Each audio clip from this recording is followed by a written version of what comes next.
Bom, gente, boa tarde. Hoje eu vim falar sobre um tema bem comentado aí, né, gestão de identidade e acesso, né, mas trazer um pouco de uma visão diferente, né, uma visão multidisciplinar de gestão de identidade e acesso, mais conhecido como IAM. Para quem não me conhece, meu nome é Gleice Galdino. Para quem me conhece também é Gleice Galdino. Eu sou casada, moro em São Paulo com a minha família, sou coordenadora de governança na Neon e trabalho num projeto chamado Geek Girls, na UONCE. E esse projeto visa levar conscientização de segurança da informação para crianças e adolescentes de 7 a 17 anos. Fora isso, também trabalhei com gestão de identidade e acesso durante um bom percurso da minha carreira. Inclusive foi a área de entrada, né, para a segurança de informação. E quando não estou falando sobre a UONCE ou sobre a Neon, estou com certeza planejando viagens, que é o meu hobby. Gosto bastante de viajar. Bom, antes de começar a falar sobre o assunto, eu acho importante a gente listar quais são os riscos relacionados à IAM, né? Então, começando ali por roubo de credencial, risco de imagem, né, que é a relação do cliente com a marca, podendo, por exemplo, no caso de empresas que sofrem ali muitos incidentes, né, essa imagem da organização pode ser afetada. Vazamento de informação, sendo, por exemplo, informações sigilosas, confidenciais, informações internas, ou até mesmo dados pessoais ou sensíveis. Perda financeira, não conformidade, podendo ou não gerar uma perda financeira. Então, por exemplo, no caso da LGPD, a gente tem esse impacto financeiro também. E indisponibilidade, que também pode ou não gerar uma perda financeira. Como, por exemplo, já tivemos aí no ano de 2021, né, o ataque ao Ministério da Saúde. Então, não necessariamente existe uma perda financeira para casos de indisponibilidade. Bom, e qual que é a frase ali que direciona essa disciplina de gestão de identidade e acesso, né? Qual que é a perguntinha que é motivadora ali para os controles serem implementados? Então, quem pode acessar o quê? Quem, a gente está falando aqui da identidade, então podendo ser o indivíduo, né? Podendo ser funcionário, terceiro, ou até mesmo a máquina. Pode acessar, são as regras que eu estou aplicando, né, para fazer a manutenção do acesso, podendo ser políticas, né, também. E o que? Os recursos, ou seja, o sistema, o serviço, ou até mesmo um recurso de nuvem. E o que a gente pode concluir, né, para a gente implementar ali esses controles, para responder essa frase, essa perguntinha, né? A gente entende que gestão de acessos, gestão de identidade de acesso é o conjunto de política, processos e tecnologias. Né? Em falar em política, é importante que a organização tenha uma política de IAM, né, estabelecida, e que nessa política a gente tenha alguns assuntos, como, por exemplo, segregação de função, que é a separação dos perfis a fim de evitar conflito de interesse, RBAC, ABAC, PBAC ou CABAC, né? O mais conhecido aí comum é o RBAC, que está no mercado ali desde os anos 2000, e é o modelo mais simples para implementar também na organização, né, que é o acesso por função. O ABAC, PBAC e CABAC são modelos mais novos. ABAC seria por atributo, como, por exemplo, num caso, numa característica de um usuário, né, então, um diretório específico que o usuário pode estar. PBAC e CABAC, a gente tem uma camada mais ali de inteligência, né, então, seria, por exemplo, o atributo mais a localização do usuário, né? Então, a gente foi evoluindo esses modelos. PBAC e CABAC é um modelo mais recente, né? Mas a gente ainda está... entendo que as empresas ainda estão passando pelo processo de adaptação com o RBAC e ainda tendo que lidar com todas essas atualizações aí desses modelos, né? Então, dificilmente a gente tem empresas já aplicando de uma forma mais abrangente todos os modelos. A necessidade de conhecimento também, então, quando falamos de pessoas, é necessário sim que a pessoa tenha a informação de como funciona o processo ou como funciona o sistema. O menor privilégio é a confiança zero, então eu parto do pressuposto que eu não confio naquele usuário, naquela ação que está sendo executada, ou seja, eu começo com acesso bloqueado, a não ser que ele seja solicitado. Autenticação, múltiplo fator de autenticação, né? Acesso por tempo limitado, auditoria e rastreabilidade, pensando em quem, o que, por quê, como e quando, né? Respondendo sempre essas perguntinhas. Gestão de acesso privilegiado, podendo ser contas nominais ou não nominais, e políticas de senha, para caso o sistema ele não seja ali integrado com o provedor de identidade. Falando em processos, a gente tem alguns processos base ali sobre IAM, né, que é a manutenção do acesso, construção de perfis de acesso, o modelo de autenticação, revisão de acesso de funcionários e terceiros, gestão de contas privilegiadas. E aí, alguns sistemas que suportam tanto os processos quanto essas políticas, que vão facilitar a implementação dessas políticas e processos. Bom, atualmente, quando a gente fala de gestão de identidade de acesso, já não é mais com viés operacional, né? Então, antes, a gente tinha um modelo, por exemplo, de revisão de acesso, ao qual a obrigatoriedade ali de saber se o usuário pode ou não acessar era do proprietário do sistema, né? Então, quando tinha, na verdade, estabelecido esse proprietário do sistema, ele tinha autonomia para dizer se o usuário pode ou não ter aquele acesso. Hoje, a gente já fala de inteligência artificial ali que pode sugerir, né, aquele acesso permanecer ou não. Então, por exemplo, se tem um tempo sem o uso ou se é um acesso muito crítico, a gente pode sugerir ali essa remoção do acesso. Então, a gente também está trabalhando agora com a parte de inteligência. Por quê, né? Hoje, estamos falando muito em transformação digital e também por conta da infraestrutura em cloud, né? Então, como eu gerencio as minhas contas e os meus acessos vão impactar diretamente no meu ambiente em nuvem. E aí, eu trouxe uma visão, né, um modelo aqui para a gente se preocupar com algumas questões de acesso que pode ser aplicado para qualquer tipo de organização. Seja organizações que tenham um modelo de IAM mais automatizado ou um modelo mais manual. Seriam mais com foco em parcerias, né? Quais parcerias são importantes para que eu tenha uma gestão eficiente de IAM? A começar por recursos humanos, né? Então, recursos humanos sim uma parceria muito importante para a IAM, né? Porque a gente está falando do ciclo de vida da identidade. Então, admissão, desligamento e movimentação é o que vai trazer ali o momento desse ciclo de vida. E também pela as políticas de concessão de acesso nas admissões, que é o que eu comentei antes ali, né? Os modelos de RBAC, de ABAC, pode ser tragos ali no momento dessas concessões de acesso nas admissões. Então, por exemplo, no caso da admissão, a gente fala que nesse momento talvez não seja tão interessante se preocupar com acesso, mas já presenciei casos em que o usuário ele entrou na organização e teve seus acessos concedidos depois de algumas semanas, e aí, devido a isso, ele deu uma avaliação baixa no Glassdoor para a empresa. Então, impactou ali na imagem da empresa, né? E aí, no caso de desligamento, tem alguns exemplos aí, desligamento sempre tem casos de sucesso com acessos, né?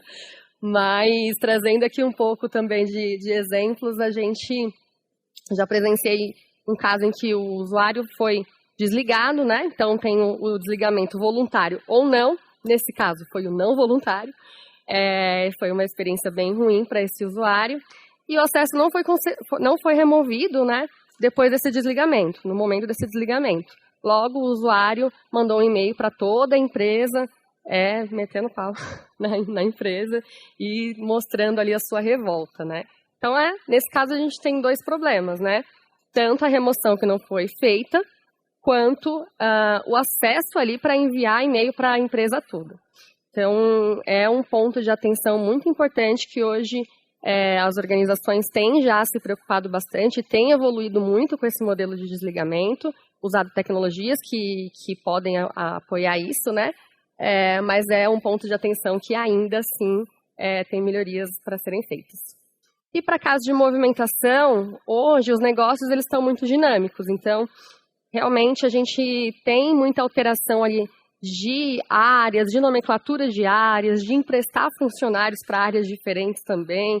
Então, por conta de termos mais essa visão ágil, né, a gente tem muita mudança na organização frequentemente, nas organizações atualmente. E aí, é difícil, de fato, a gente pensar em acesso quando a gente está falando em movimentação, nesse cenário dinâmico. Mas é uma questão que deve ser incorporada com o gestor e com o RH para que, antes mesmo da movimentação ser feita, seja pensado na questão dos acessos, para que não tenha conflito de interesse ou até acúmulo de função. E também, pensando aí nos modelos, né, de RBAC e de ABAC, né, o RBAC ele é de fato mais simples e o ABAC ele pode ali apoiar nos acessos mais granulares, então facilita um pouco em casos de movimentação, por exemplo. E um outro ponto ali para recursos humanos seria o enforcement, né, do treinamento e conscientização para que a gente tenha o usuário respeitando a política de IAM, para que ele entenda que é uma política importante, que vai, de fato, acompanhar todo esse ciclo de vida da identidade dele na organização, né? E ele tenha cuidado, por exemplo, no compartilhamento de uma credencial, na solicitação de um acesso que é crítico, podendo, por exemplo, pedir um acesso que seja temporário, não permanente. Então, que ele tenha essa ciência, né, a partir de um reforço ali de recursos humanos também. E, além disso, gestão de acessos é a porta de entrada para a segurança da informação, né? Então, ter essa experiência do usuário é muito importante para que todo esse relacionamento do usuário seja melhor aí durante o período dele na organização.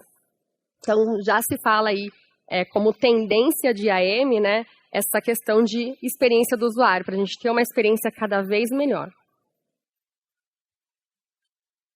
E ainda falando da questão de experiência, né, essa parceria com tecnologia é importante por diferentes motivos, né, é importante que a IAM esteja, de fato, presente ali com as questões de tecnologia para entender o ambiente como um todo. Mas, em relação ao catálogo de serviço, para que essa experiência com o usuário seja cada vez melhor, gestão de identidade e acesso precisa ter uma visão de quais são os sistemas, perfis e proprietários, né, desses ativos atualizada. Né? Então, para que esse usuário saiba o que ele está solicitando, então, voltando lá nos temas da política, para que a gente tenha rastreabilidade também no motivo, né, do porquê que o usuário está solicitando aquele acesso. E, além disso, a gente também pode entender se aquele acesso ele deve ser um acesso permanente ou um acesso temporário. Então, para que seja feita uma análise mais crítica daquele acesso, né? Então, por tempo limitado, por exemplo, para a execução de mudanças, né? Que a gente pode só conceder acesso durante um período específico, né? Uma janela da mudança. E aí, para ter essa rastreabilidade ali e remover o acesso depois disso. E gestão de contas privilegiadas, né? Que o time de tecnologia normalmente é o time que realmente tem mais acessos críticos, acessos privilegiados, né? Então, é necessário ter esse controle, além das contas não nominais também, que a gente tem um controle, por exemplo, como dupla custódia ou outro controle que a empresa vislumbrar. E aqui está um ponto bem interessante assim, de toda essa apresentação, né? Que é esse relacionamento com gestão de riscos. A gente, falando em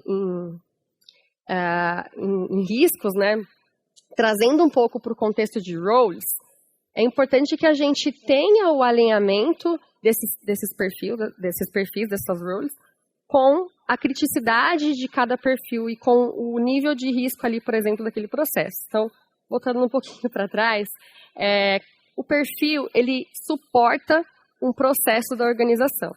O processo, ele pode ser um processo core, que está diretamente ligado com a entrega do produto ou do serviço, ou ele pode ser um processo de suporte, um processo de apoio, como, por exemplo, os processos que o RH executa. E aí, partindo desse pressuposto, a gente pode vincular a criticidade desse perfil com a criticidade desse meu processo, com o risco que esse meu processo está apresentando, né? Então, é um modelo bem interessante para que a gente trabalhe a partir daí a construção de alertas e de monitoramento, para que esses perfis críticos sejam visualizados ali numa inclusão de um usuário, ou numa remoção de permissão, numa inclusão de novas permissões, enfim, né? E além disso, a questão do conflito de interesse também. Quando a gente fala de conflito de interesse, existem 3 vertentes, né? Então, tem ali o conflito de interesse dentro de um determinado sistema, entre sistemas e por papel. Quando eu falo dentro do sistema, seria, por exemplo, o caso do GitHub, né? Se eu faço um pull request e eu aprovo aquele pull request, eu posso aprovar o pull request que eu quiser, ou seja, do meu interesse, tendo ali o conflito de interesse dentro daquela ferramenta, dentro das roles daquela ferramenta. No caso de conflito de interesse entre sistemas, falando, por exemplo, do processo de compras, né? Se eu lanço ali o interesse de uma compra no sistema A e eu faço essa aprovação da compra no sistema B e eu tenho acesso a esses 2 perfis, no A e no B, então eu tenho conflito de interesse ali para efetuar uma compra em si.